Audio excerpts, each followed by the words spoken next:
बाळांनो, आज आपण सामान्य विज्ञानाचा पर्यावरणाचे संतुलन हा पाठ बघणार आहोत.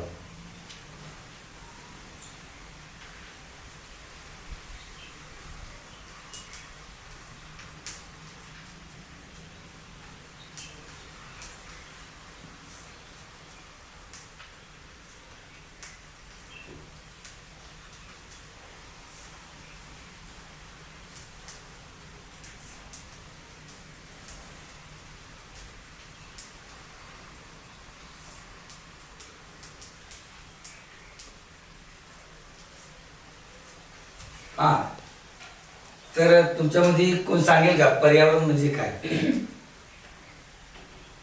वर सांगा. पर्यावरण म्हणजे आपण जिथे राहतो आणि त्याच्या आजूबाजूची जमीन. तर पर्यावरणामध्ये आपण राहतो तीच गोष्ट येत नाही. तर पर्यावरणामध्ये सर्व वनस्पती, सर्व प्राणी, पक्षी, जीवजंतू, कीटक, ह्या सगळ्या गोष्टी, हवा, वारा, या सगळ्या बाबी पर्यावरणामध्ये येतात.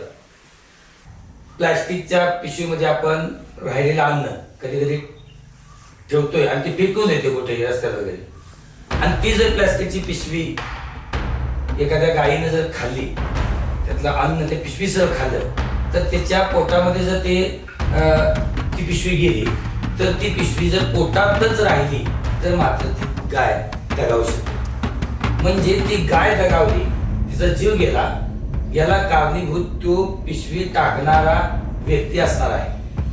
पुन्हा जर आपण ते प्लास्टिकचा कचरा सगळा जो आहे तो जाळला, तर त्याचा धूर हा विषारी धूर असतो, जेणेकरून आपल्याला श्वसनाचे काही आजार होऊ शकतात. त्यानंतर प्लास्टिक ज्यावेळी आपण असं त्याचा कचरा केला, कुठेही बघा मोठ्या शहरांमध्ये तुम्हाला ढीग दिसतो प्लास्टिकचा, तो प्लास्टिकचा ढीग, प्लास्टिक हे असं आहे जे कुजत नाही, म्हणजे सालून साल तिथंच राहतं.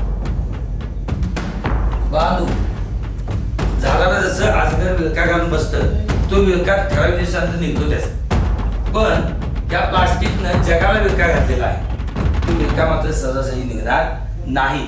म्हणून तुम्ही, मी आज एक निर्धार करूया, जिथं प्लास्टिक दिसेल ते कुणाचंही टाकलेलं का असे ना, आपण ते उचलावं आणि कचरा कुंडीच्या ठिकाणी टाकावं.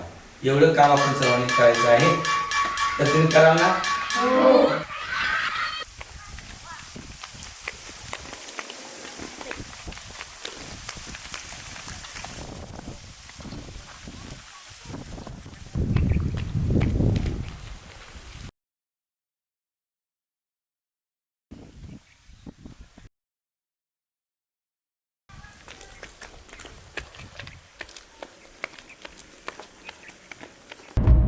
तर ती पिशवी जर पोटातच राहिली तर मात्र गाय दगावू शकते.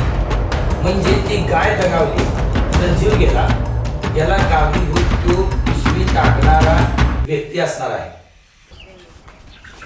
काय करायला? महत्वाचं काम आहे.